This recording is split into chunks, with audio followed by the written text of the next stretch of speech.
नमस्कार। यो हो समाचारमा स्वागत छ। म दिपेश घिमिरे। म अपेक्षा तिमिल सेना। सुरु गरौं अहिलेसम्मका प्रमुख समाचारबाट।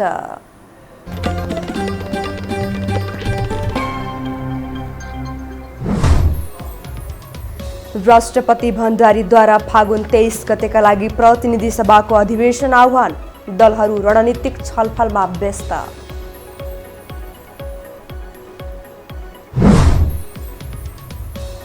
आफूमाथि ज्यानको खतरा रहेको प्रधानमन्त्री ओलीको प्रतिक्रिया, तर कसैले पनि पदबाट गलहत्याएर निकाल्न नसक्ने भनाए।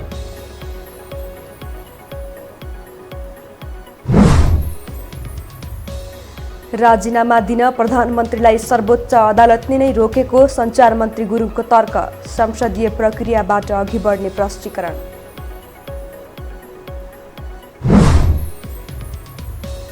आर्यघाटमा दाह संस्कारका लागि दाउरा निशुल्क गर्ने वन मन्त्री आलेको दाबी।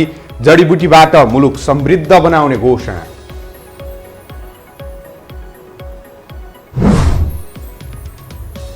र म्यानमारमा जनप्रदर्शन विरुद्ध आक्रमक बन्दै सैनिक सरकार। नजरबन्द नेत्री सुकी आज अदालतमा देखिन्।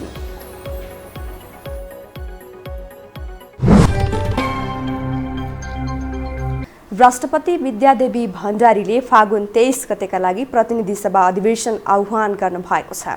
मन्त्री परिषद बैठकले गरेको सिफारिस बमोजिम राष्ट्रपति भण्डारीले 23 गते 4 बजेका लागि संसद बैठक आह्वान गरेको राष्ट्रपति कार्यालयले जनाएको छ। प्रधानमन्त्री तथा मन्त्री परिषदको कार्यालयबाट सोमबार मात्रै सिफारिस पत्र पेश गरिएको राष्ट्रपति कार्यालयले जनाएको छ। प्रधानमन्त्री केपी शर्मा ओलीको सिफारिसमा पुस 5 गते राष्ट्रपति विद्यादेवी भण्डारीले असंवैधानिक रूपमा प्रतिनिधि सभा विघटन गर्नुभएको थियो।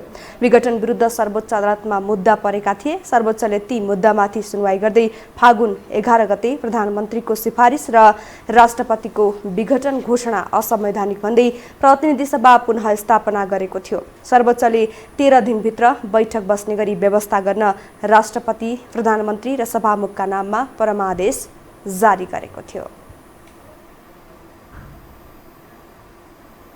आफूले चालेको कुनै पनि कदमबाट टस्का मस नभएका प्रधानमन्त्री केपी शर्मा ओली आज भने डराएको भावमा प्रकट हुनुभयो। कास्कीको पोखरा पुगेका प्रधानमन्त्री ओलीले आफूमाथि ज्यानकै खतरा रहेको प्रतिक्रिया दिनुभएको हो। आखिर कोबाट डर रहेछ त उहाँलाई? एक रिपोर्ट। प्रधानमन्त्री केपी शर्मा ओली निडर र साहसी व्यक्तित्वको रूपमा परिचित छन्। उनी हतपत कसैसँग पनि डराउँदैनन् र झुक्दैनन् पनि। जस्तोसुकै परिस्थितिबाट नडगमगाउने ओली संसद विघटनपछिको विकसित राजनीतिक घटनाक्रमबाट समेत विचलित भएका थिएनन्। आइतबार गृह जिल्ला झापामा दम्भ देखाएका उनी सोमबार पोखराको सभामा त्रसित भावमा देखिए। गण्डकी प्रदेश स्तरीय भेलालाई सम्बोधन गर्दै ओलीले आफूमाथि ज्यानको खतरा रहे बताए। त्यसको एउटा विधि पद्धति छ, प्रक्रिया छ, संसदीय अभ्यास छ, संविधान छ, कानुन छ, नियमावली छ। त्यस अन्तर्गत आउनुहोस् न बस्नु। यदि उहाँहरू अपराधै गर्न सफल हुनुभयो भने पनि विधि प्रक्रियाबाट आउनुहोस्, हामी मान्छौँ। मानेर केही बिग्रिँदैन। 1.5 वर्षसम्म हामी प्रतिपक्षमा बस्छौँ। 1.5 वर्ष प्रतिपक्षमा बसेपछि 2/3 बहुमत सहित फेरि हामी फर्केर जान्छौँ। 2/3 बहुमत। किन हामीलाई कुनै छलछाल गर्नु छैन, कुनै ढाड छलका कुरा गर्नु छैन, कुनै जालजेल गर्नु छैन, कुनै टिक्रम गर्नु छैन। हाम्रो उद्देश्य देश बनाउने हो, समृद्ध नेपाल, सुखी नेपालीको परिकल्पना हाम्रो परिकल्पना हो। एकै छिनसम्म त्रासको भाव प्रकट गरेका प्रधानमन्त्री ओलीले आफ्नो स्वभाव अनुरूप पुष्पकमल दाहाल र माधव नेपाललाई कटाक्ष गर्न पनि भ्याए। उनले कसैलाई गलत्याएर प्रधानमन्त्री पद नपाइने भन्दै विधि र प्रक्रियाबाट आउन आग्रह गरे। ओलीले आफू प्रतिपक्षमा बस्न तयार रहेको बताए। प्रधानमन्त्री ओलीले दाहाल नेपाल पक्षसँग भएको बहुमत पनि आफूले दिएको दावी गरे। जरुरी परेका बेला दाहाल नेपाल समूहका केन्द्रीय सदस्यहरूलाई हटाइदिन पनि सक्ने चेतावनी दिएका छन्। सरकारका प्रवक्ता एवं सञ्चार तथा सूचना प्रविधि मन्त्री पार्वत गुरुङले न्यायालयले नै प्रधानमन्त्रीलाई राजीनामा दिनबाट रोकेको बताउनु भएको छ। मन्त्रालयमा आज पत्रकार सम्मेलन गरी मन्त्री गुरुङले सर्वोच्च अदालतले नै रोकेको भन्दै प्रधानमन्त्री ओलीले राजीनामा गर्न आवश्यक नरहेको तर्क गर्नुभएको हो। उहाँले प्रतिनिधि सभा बैठक आह्वान भइसकेकाले प्रधानमन्त्री केपी शर्मा ओली संसदीय प्रक्रियाबाट अघि बढ्ने प्रश्न पार्नुभयो।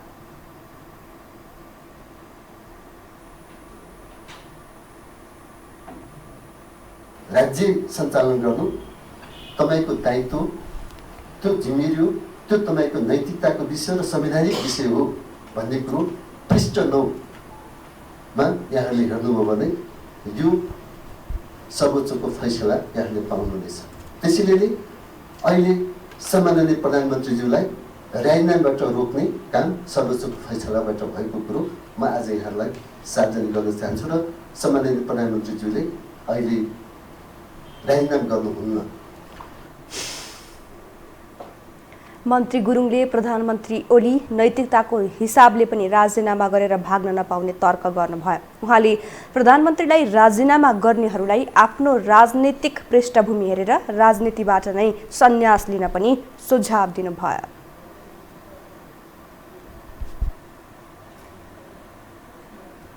अब बाँकी समाचार।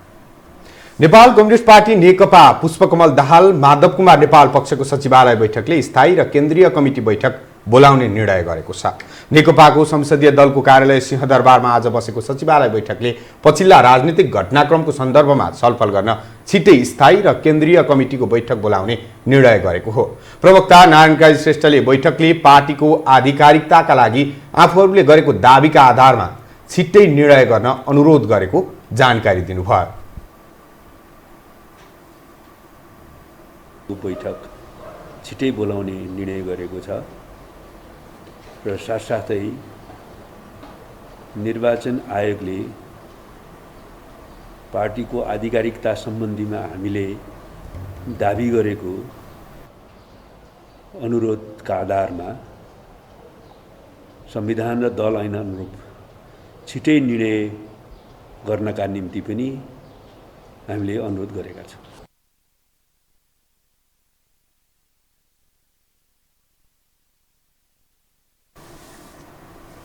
प्रवक्ता श्रेष्ठले प्रधानमन्त्री केपी शर्मा ओलीले प्रमुख सचेतक देव गुरुङलाई हटाउने स्वेच्छाचारी निर्णय गरेको भन्दै सो कुरा मान्य नहुने बताउनुभयो।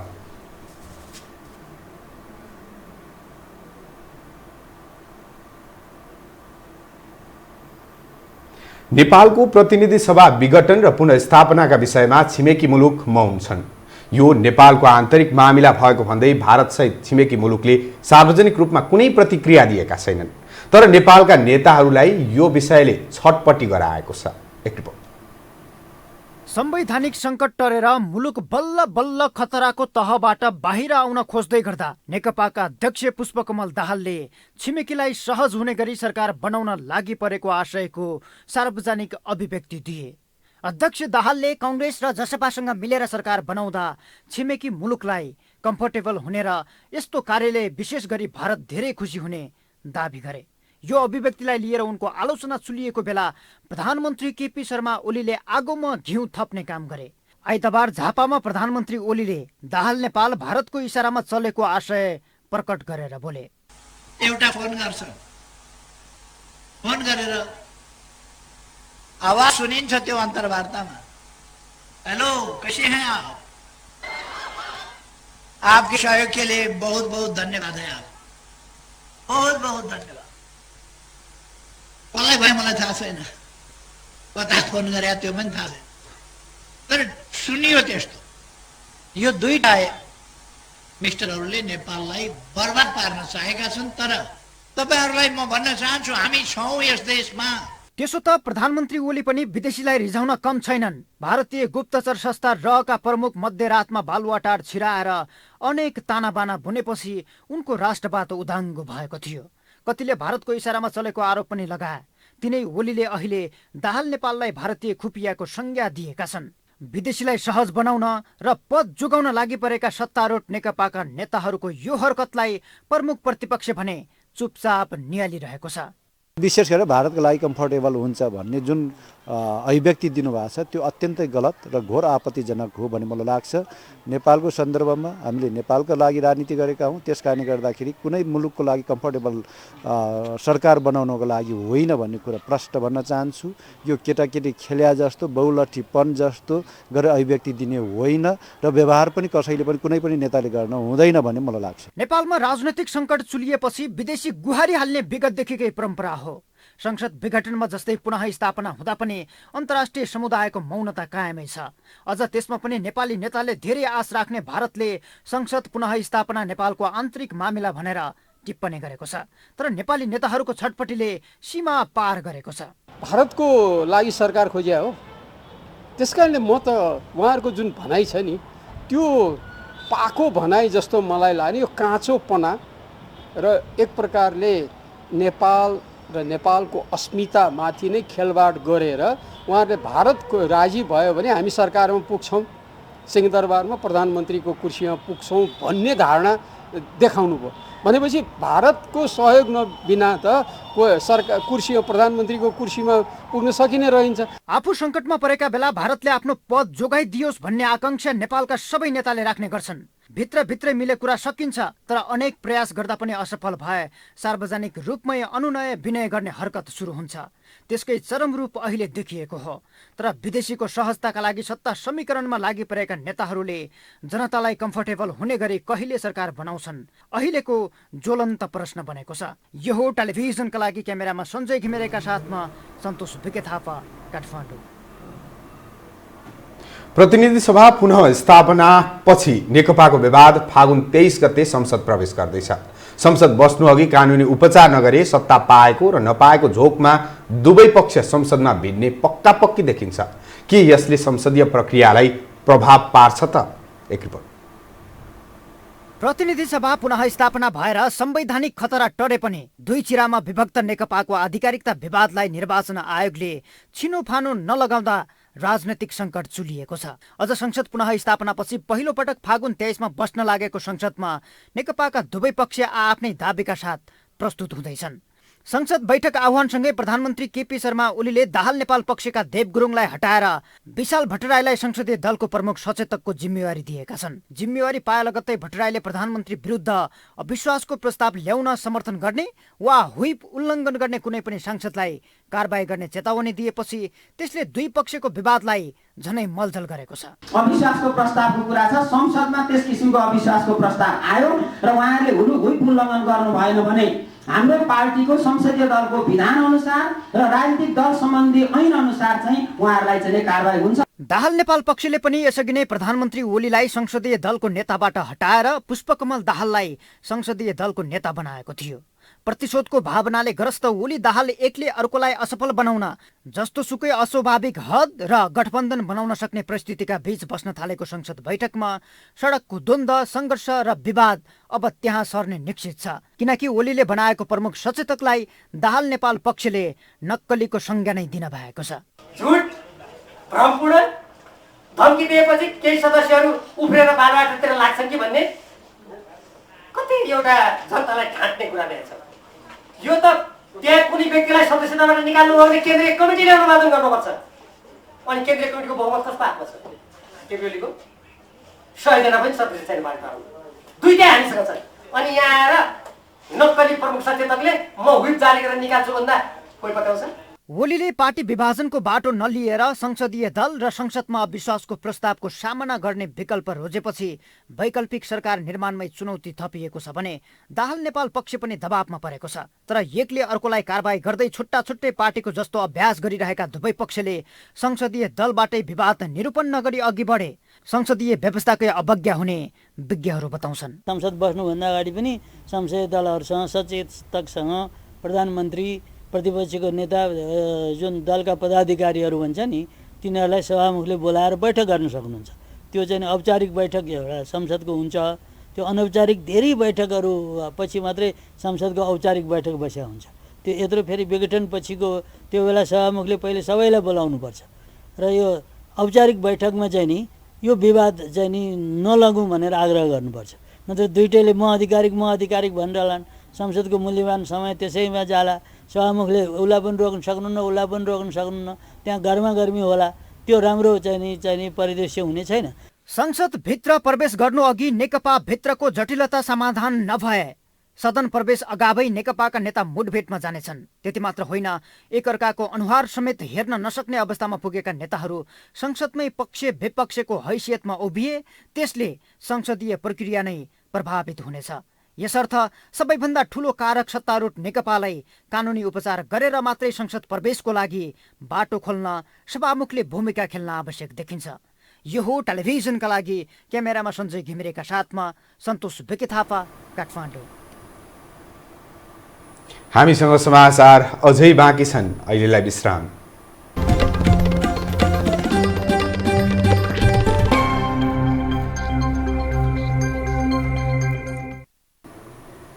विश्रामपछि स्वागत छ। अब बाँकी समाचार। वन तथा वातावरण मन्त्री प्रेम बहादुर आलेले पशुपति आर्यघाटमा दाह संस्कारका लागि दाउरा किन्नुपर्ने अवस्थाको अन्त्य हुने बताउनु भएको छ। काठमाडौँमा आज आयोजित कार्यक्रममा वन मन्त्री आलेले पशुपति आर्यघाटमा दाह संस्कार गर्न दाउरा किन्नुपर्ने अवस्थाको अन्त्य गर्ने बताउनु भएको हो। यसका लागि गृह कार्य अघि बढाएको उहाँको भनाइ छ। कम्तीमा पनि पशुपति आर्यघाटमा 12-15 हजार तिरेर दाह संस्कार गर्न दाउरा किन्नुपर्ने अवस्थामा कम्तीमा यो निःशुल्क गर्नुपर्छ भनेर मेरो मन्त्रालयले यो गृह कार्य अगाडि बढाएको छ। यसै पटक हामी त्यो लागू गर्दैछौँ। मन्त्री आलेले प्रधानमन्त्री जडीबुटी तथा कृषि वन रोजगार कार्यक्रम अघि बढाएको पनि बताउनु भयो। कम्तीमा 7 जिल्लाबाट जडीबुटी उत्पादनको पकेट क्षेत्रको रूपमा कार्यक्रम ल्याउने उहाँको भनाइ छ।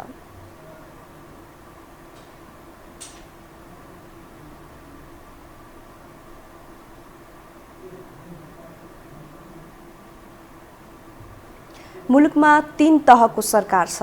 दुखी गरिबलाई सहयोग गर्न भनेर हजारौं सङ्घ संस्था खुलेका छन्, तर गरिबलाई सहयोग गर्ने मनकारी भेटिँदैनन्। गम्भीर स्वास्थ्य समस्या भोगिरहेका विराटनगरका एक बिरामीले यो हो टेलिभिजनमा समाचार प्रसारण भएपछि उपचार पाउने भएका छन्। एक रिपोर्ट। मोरङको बेलबारी 7 बाहुनी गाउँमा 32 वर्षीय राजन चौधरी 1 वर्षदेखि उपचार नपाएर मृत्युसँग लडिरहेका थिए। भारतमा रोजगारी गरेर परिवार पाल्दै आएका राजन करिब 1 वर्ष अघि मोटरसाइकल दुर्घटनामा परेका थिए। दुर्घटनाका कारण छातीदेखि तलको भाग नचल्ने अवस्था पुग्यो। घर परिवारको अवस्था पनि अत्यन्तै कमजोर हुँदा राजन जिन्दगीदेखि नै हार खाएको अवस्थामा थिए। केही दिन अघि यो टेलिभिजनमा उनको दुःखको कथा प्रसारण भएपछि उनमा बाँच्ने आशा पलाएको छ। गरिबका लागि न्याय कार्यक्रममा उनको पीडा प्रसारण भएपछि मोरङको विराटनगर स्थित नोबेल अस्पतालले उपचारको जिम्मा लिएको छ। अस्पतालले पनि राजनको स्वास्थ्य अवस्था क्रमिक रूपमा सुधार हुँदै जाने प्रतिक्रिया दिएको छ। सामान्य उपचार गर्ने पैसा समेत नहुँदा पल पल मरेर बाँचिरहेका थिए राजन। बाँच्ने रहर समेत हराइसकेको थियो। उपचार हुने भएपछि अहिले उनी दङ्ग परेका छन्। मलाई त खुसी लाग्यो कि अब म ठिक हुन्छु भनेर। पहिला उम्मिद थिएन कि म अब बाँच्छु पनि भनेर, बाँच्नु पनि मन थिएन मलाई। तर अब मलाई चाहिँ खुसी लाग्यो, हजुरहरूले यति गरिदिनु हुँदैछ। राजनको उपचार हुने भएपछि उनको परिवार पनि खुसी भएको छ। उपचारपछि उनी पहिलेकै अवस्थामा पुग्ने परिवारको आशा छ। भगवानै छैनन् भन्नुहुन्थ्यो नि आमा, हामी त आयौँ त। बाबु भगवान बनेर आउनुभयो, अब तपाईँको हातमा छ बाबु, के गर्नु। अब हाम्रो भगवान तपाईँ नै हो बाबु, अब के गर्नु, यस्तै दुःख छ हाम्रो। अब भगवान बनेर आइदिनु भयो हाम्रो छोराको उपचार गर्न, अब तपाईँको हातमा छ बाबु। 3-4 महिना 6 महिना जति भइसक्यो नगरपालिकामा कुद्दा कुद्दा हत्तु भएको छु। के हुन्छ कि आशा छ, आश भयो, खुसी भएको थियो बिमारी के हुन्छ कि। संघीय गणतन्त्र नेपालमा 3 तहको सरकार छ। दुखी गरिबको हितका लागि भन्दै हजारौं एनजिओ आइएनजिओ छन्। वास्तवमै दुखी गरिबको हित गर्ने ज्यादै कम छन्। यस्तोमा नोबेल अस्पतालको यो कार्यलाई स्वागत गर्नै पर्छ। यो हो टेलिभिजनका लागि लीलामाया ठटाल, काठमाडौँ। अब पालो आर्थिक समाचारको।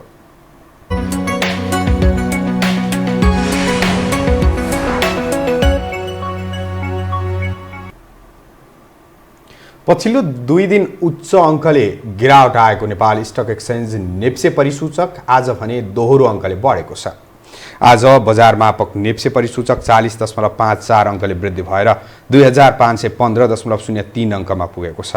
त्यस्तै बजारमा 1 करोड 18 लाख किता सेयर बिक्री हुँदा 5 अर्ब 69 करोड बराबरको सेयर खरिद बिक्री भएको छ। आज बजारमा 174 कम्पनीको कारोबार भएकोमा 163 कम्पनीको मूल्य बढेको छ भने 7 वटा कम्पनीको मूल्य स्थिर रहँदा 4 वटा कम्पनीको मात्रै मूल्य घटेको छ। हामीसँग अन्तर्राष्ट्रिय र खेल समाचार अझै बाँकी छन्। अहिलेलाई विश्राम।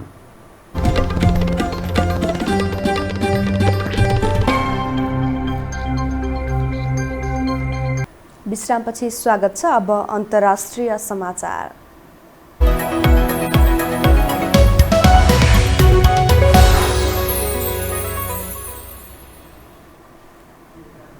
सैनिकको पछि म्यानमारमा हिंसा भड्किएको छ। कुको विरोधमा उत्रिएका नागरिकमाथि प्रहरीले गोली चलाउने क्रम नरोकिँदा मानवीय क्षति पनि बढिरहेको छ। यसैबीच नजरबन्दमा परेकी नेत्री आङ सान सुकी आज अदालतमा देखिएकी छिन्। एक रिपोर्ट। सैन्य कुपछि म्यानमारमा चर्किएको जनप्रदर्शनका क्रममा आइतबार मात्रै 18 जनाको मृत्यु भएको छ। संयुक्त राष्ट्रसङ्घीय मानवाधिकार कार्यालयका अनुसार कम्तीमा 30 जना घाइते भएका छन्। याङ्गुन सहित दावेई र म्यान्डलीमा गरिएका प्रदर्शन दबाउन प्रहरीले आइतबार अत्यधिक बल प्रयोग गरेको थियो।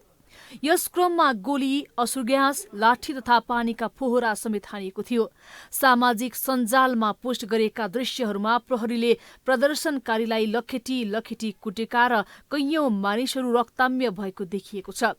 मृतकको संख्या अझै बढ्न सक्ने जनाइएको छ। गत फेब्रुअरी 1 मा सेनाले निर्वाचित सरकार अपदस्थ गर्दै सत्ता कब्जा गरेपछि नै त्यहाँ निरन्तर प्रदर्शन हुँदै आएको छ। आइतबारको प्रदर्शन पछिल्ला केही दिन यताकै ठूलो हो। सेनाले सत्ता कब्जा गरेसँगै आङ सान सुची सहित थुप्रै नेता तथा कार्यकर्तालाई नजरबन्द लगाएर नियन्त्रणमा राखिएको छ। तर उनीहरूको रिहाईको माग गर्दै हरेक दिन प्रदर्शन उठिरहेको छ। यसअघि अघिल्लो साता पनि प्रदर्शनका क्रममा 3 जना मारिएका थिए। लोकतन्त्र पक्षधरले सैनिक नियन्त्रणमा रहेकी नेत्री आङ सान सुची, राष्ट्रपति विन मिन्ट लगायत national league for democracy NLD का नेताहरूको रिहाई र जननिर्वाचित सरकारको पुनः स्थापनाको माग गर्दै आएका छन्। यसैबीच सैन्य कु भएपछि पहिलो पटक लोकतान्त्रिक नेत्री सूची सार्वजनिक रूपमा देखा परेकी छिन्। उनी सोमबार राजधानीको एक अदालतमा उपस्थित भएकी हुन्। यस क्रममा उनलाई आफ्ना वकिलहरूसँग भेट्न छुट दिइएको थियो। प्रदर्शन चर्किँदै गएसँगै सैनिक शासकमाथि अन्तर्राष्ट्रिय दबाव पनि बढ्दै गएको छ भने कुको विरोधमा अभिव्यक्ति दिएको भोलिपल्ट संयुक्त राष्ट्रसङ्घका लागि म्यानमारका राजदूतलाई बर्खास्त गरिएको छ। अब पालो खेल समाचारको।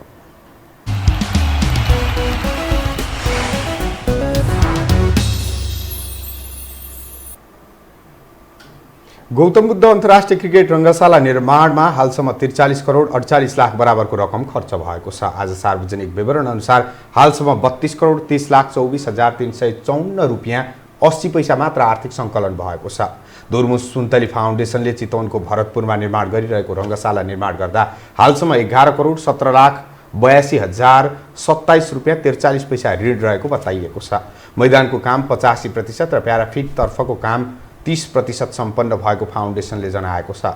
विस्तृत परियोजना प्रतिवेदन अनुसार रङ्गशाला निर्माणको लागत 3 अर्ब 55 करोड रुपियाँ रहेको छ।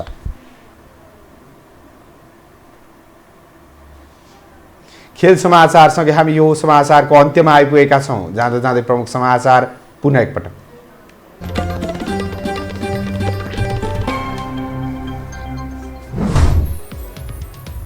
राष्ट्रपति भण्डारीद्वारा फागुन 23 गतेका लागि प्रतिनिधि सभाको अधिवेशन आह्वान। दलहरू रणनीतिक छलफलमा व्यस्त।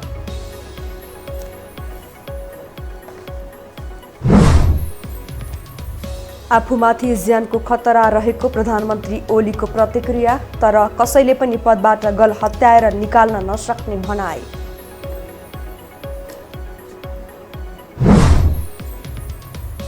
राजीनामा दिन प्रधानमन्त्रीलाई सर्वोच्च अदालतले नै रोकेको सञ्चार मन्त्री गुरुङको तर्क। संसदीय प्रक्रियाबाट अघि बढ्ने प्रष्टीकरण।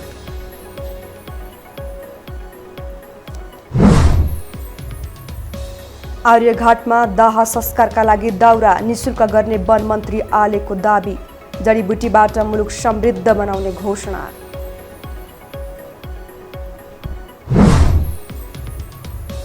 र म्यानमारमा जनप्रदर्शन विरुद्ध आक्रामक बन्दै सैनिक सरकार। नजरबन्दमा परेकी नेत्री सुकी आज अदालतमा देखिन्।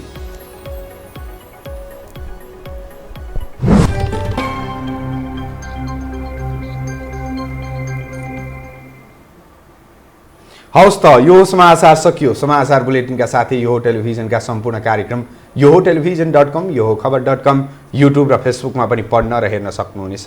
मोबाइलमा यो टिभी एप डाउनलोड गरी हामीलाई प्रत्यक्ष हेर्न सक्नुहुनेछ।